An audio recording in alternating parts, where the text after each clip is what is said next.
भगवान बालेश्वर महादेव की पावन भूमि पर उत्तर प्रदेश के यशस्वी मुख्यमंत्री, हम सबके संरक्षक, उत्तर प्रदेश को भय और भ्रष्टाचार मुक्त बनाने वाले आदरणीय महाराज जी, आपका बहुत बहुत स्वागत करता हूं। आपका आगमन हमारे लिए, रायबरेली के लिए, भारतीय जनता पार्टी के लिए निसंदेह 2024 में कमल खिलाने वाला सिद्ध होगा। आदरणीय महाराज जी, मुझे खुशी है कि हमारा देश आज मोदी जी के नेतृत्व में और उत्तर प्रदेश आदरणीय योगी आदित्यनाथ जी के नेतृत्व में पूरी तरह से खुश है। आप सबकी गाड़ी कमाई का पैसा भी सुरक्षित है और हमारा देश और प्रदेश सभी सुरक्षित हैं। सम्मानित साथियों, आने वाली 20 मई को रायबरेली के लोकसभा का चुनाव होना है। हमको आपको सबको निर्णय लेना है कि हमें आपको क्या करना चाहिए। आप सब साक्षी हो, जो लोग हमारे सामने रायबरेली से चुनाव लड़ रहे हैं, उनका इतिहास इस बात का साक्षी है। जब से देश आजाद हुआ 1952 से 2024 तक रायबरेली की माओ के कोख से जन्मे किसी बेटे को कभी लोकसभा का टिकट गांधी नेहरू खानदान ने नहीं दिया है। सम्मानित साथियों, किसी को कभी राज्यसभा भी नहीं भेजा है। यहां तक कि सांसद का प्रतिनिधि भी कभी रायबरेली का नहीं हुआ है। इतनी बाहर हमारे कांग्रेस के प्रत्याशी कहते हैं, मैं कौन सी दुकान चलाता हूं, मोहब्बत की दुकान चलाता हूं। और रायबरेली से इतनी नफरत है कि रायबरेली के बेटे को 1952 से 2024 तक कभी किसी ने टिकट नहीं दिया गांधी नेहरू खानदान ने। यहां तक कि जब स्वयं गांधी नेहरू खानदान के लोग चुनाव नहीं लड़े तो भी दिल्ली से लाके रायबरेली से चुनाव लड़ाया गया। लेकिन रायबरेली की मां की कोख से जन्मे किसी बेटे को गांधी नेहरू खानदान ने कभी रायबरेली से लोकसभा का प्रत्याशी नहीं बनाया। जबकि भारतीय जनता पार्टी के टिकट पर 2 बार सांसद रायबरेली के रह चुके हैं और मैं भी सौभाग्यशाली हूं कि भारतीय जनता पार्टी का 2 बार हमको टिकट मिला है।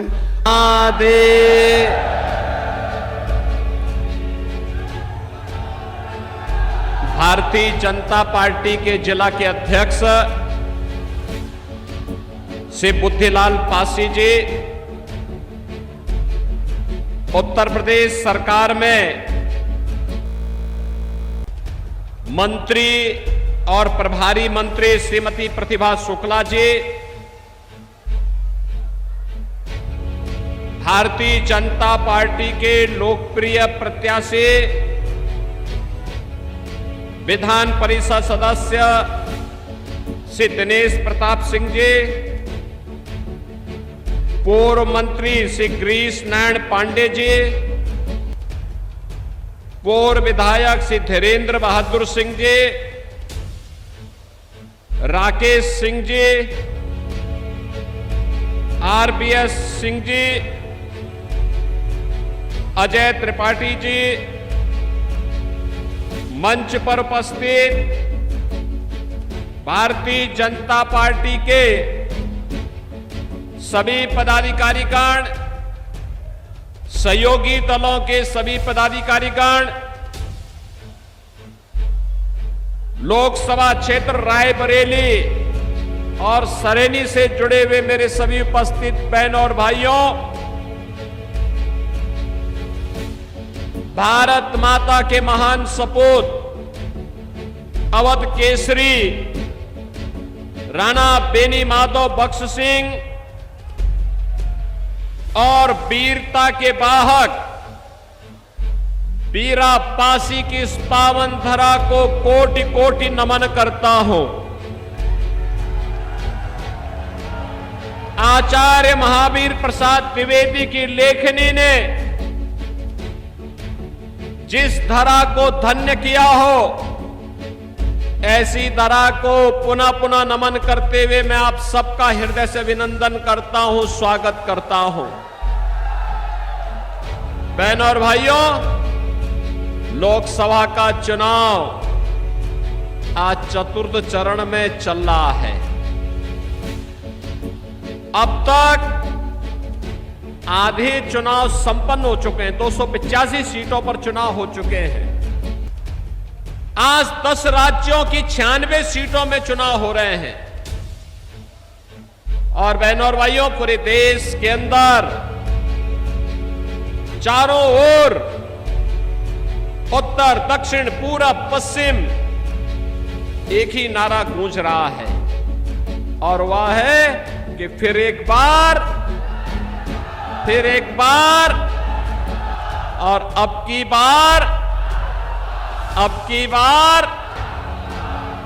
400 पार में रायबरेली भी है ना, और बहनों और भाइयों, ये होनी भी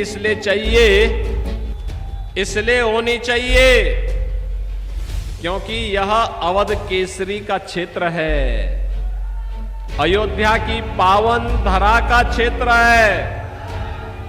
याद करिए, 500 वर्षों का इंतजार समाप्त करके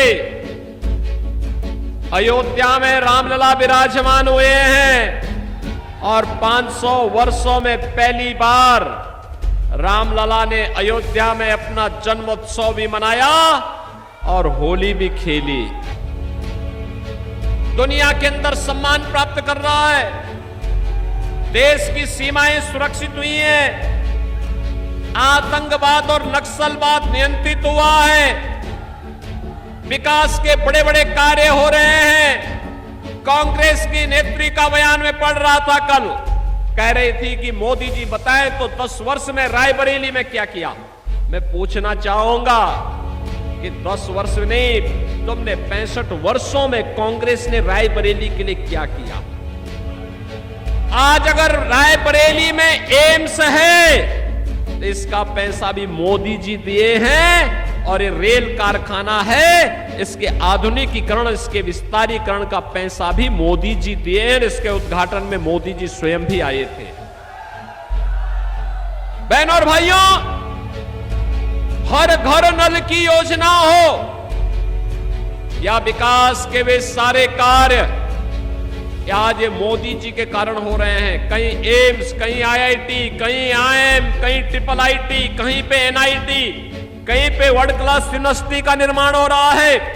हर जिले में हर घर नल की योजना बन रही है, हाईवे बन रहे हैं, रेलवे के काम हो रहे हैं, मेट्रो का विस्तार हो रहा है। विकास के कार्य, कितना कार्य हुआ है देखना है तो कांग्रेस के नेता नोट करें। यह देश आजादी के पहले से लेकर 2014 तक केवल 52 एयरपोर्ट बना पाए, 74 एयरपोर्ट बना पाया था। मोदी जी ने पिछले 10 वर्ष में 152 एयरपोर्ट बना दिए।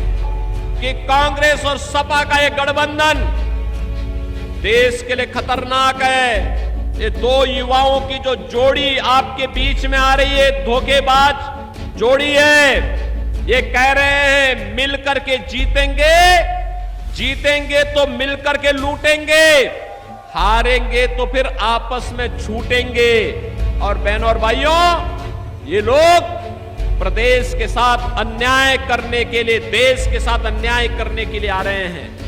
राहुल गांधी जब उत्तर प्रदेश के बाहर होते हैं तो उत्तर प्रदेश की निंदा करते हैं, भारत के बाहर होते हैं तो भारत के खिलाफ निंदा करते हैं।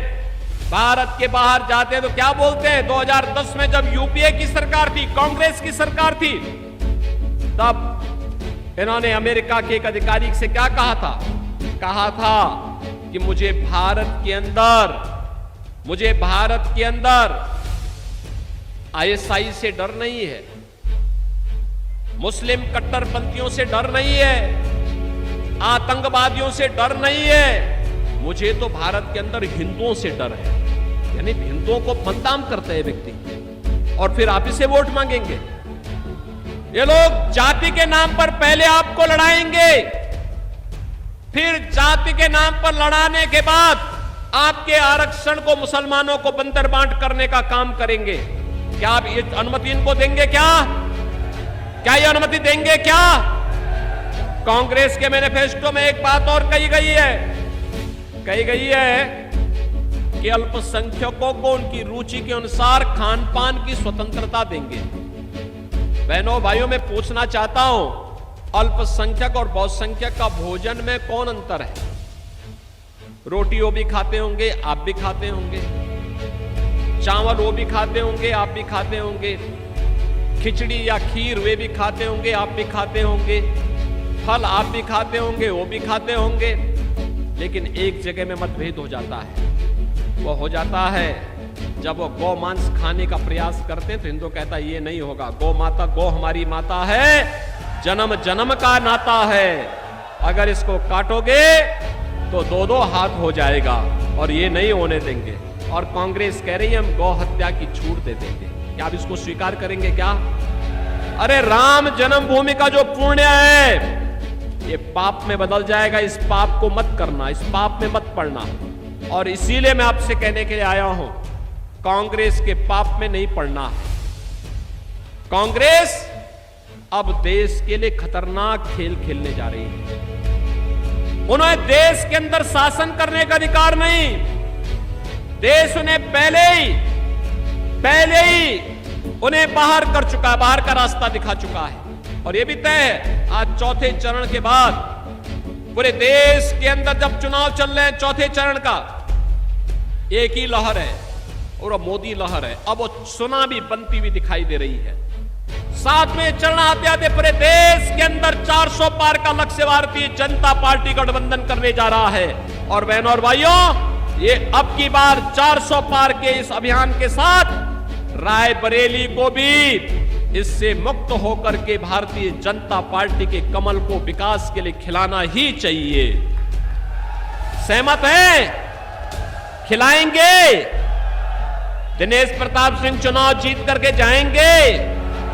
सरेनी विधानसभा के सभी मतदाता अपने आशीर्वाद देंगे? सभी लोग इधर उधर पीछे सभी लोग मुझे बताओ, इस बात के लिए आश्वस्त करके बताओ, क्या आप सभी लोग देंगे? सभी लोग सहमत हैं? सभी लोग? इसके लिए बहनों और भाइयों, 5वें चरण में आपको मतदान करना है और आपको इसके लिए घर घर जाना होगा, एक एक मतदाता से अपील करनी होगी कि चुनाव देश की खातिर है, भारत को विकसित भारत बनाने का है। मोदी जी के नेतृत्व में विकसित भारत बनेगा। कांग्रेस आएगी तो भारत के विभाजन की आधारशिला आपस में लड़ा करके ही तय कर देगी। इसलिए कांग्रेस को एक तरह से विदा करते हुए हमें मोदी जी के नेतृत्व में कमल खिलाना है। सहमत है?